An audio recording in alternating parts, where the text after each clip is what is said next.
Performance History by Miguel Garcia. Once upon a time, there was a boy named Julian. This boy was one of the few people who had entered a room. In that room, there was a small stapler. Then, Julian thought it was pretty. He waited warning to the stapler, but it drew blood from a finger. It hurt a little, but it didn't now cry. Then the walls began to fill with blood.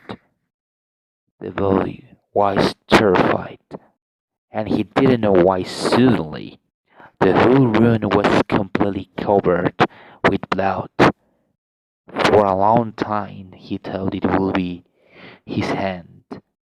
Suddenly he was absorbed by the stapler inside that object.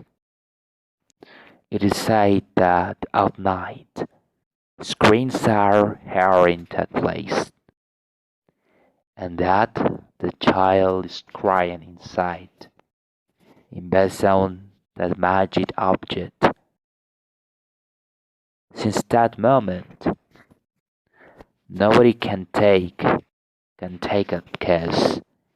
He will receive the same destiny of Julian, to take and stay away in the loneliness. About that was terrified for that boy. The end of the history. Thanks.